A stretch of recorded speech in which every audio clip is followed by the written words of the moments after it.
Shuri tweet Google What's Up regret it stumble upon mail ahead of its November reveal. Philip Hammond's budget was billed as make or break in much of the press.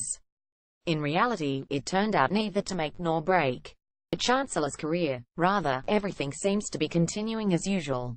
It's possible that it will take time for this budget's implications to become clearer, but what is crystal clear already is the impact on one of the most crucial areas of the public sector, further education. Theresa May herself triumphantly announced the creation of 2 levels, newly created qualifications focusing on technical subjects. These are intended to address the digital skills gap in the economy and help industries like engineering, teaching and other practical areas. Yet this year's budget failed to live up to the high expectations set by this development. As Jill Westerman, principal of Northern College, put it in Fay Week, Hammond's budget revealed poor understanding of further education. Westerman's article is a scathing critique of the government's Fay plans, filled with bitter disappointment. After building up the Fay sector's hopes with 2 levels and other initiatives, the budget was nothing less than a complete letdown. New Fay funds are too small and they might not be spent. It's without question that the Fay sector, drastically underfunded for many years, requires a total shake-up. Small tinkering has no place here. Hammond pledged £30 million for developing digital skills courses, and £20 million in support of 2 levels. These sums may sound impressive on paper, but in the context of the sector's 10 years of underfunding, it's a drop in the bucket. On top of that, it's worth remembering that £267 million of the further education budget was left completely unspent by the Department of Education over the past 2 academic years. With this in mind, it is far from guaranteed that even the funding Hammond has pledged will ever be put to good use, or any use at all. Labour's Shadow Skills Minister Gordon Marsden was even less optimistic. Reading the full budget document, he noticed that there was no mention of the £20 million to level funding in the new money column. There is a mention saying they will spend £20 million on 2 levels, he says, but they don't say where it is coming from. Long-term solutions are needed aside from a lack of funding. This budget reveals a lack of long-term strategy for the UK's Fay sector.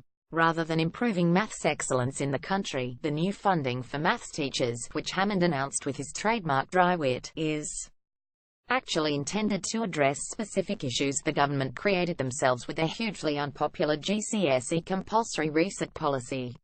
Under rules which came into effect this year, pupils who achieve a Grade 3 formerly D in maths or English are forced to reset the exams at a later date, rather than take the alternative, functional skills course, which has suited pupils of this ability in the past. In practice, this policy just has pupils sitting exams again and again, without necessarily improving their results. Hammond's £40 million funding to train maths teachers is intended to help improve these reset results.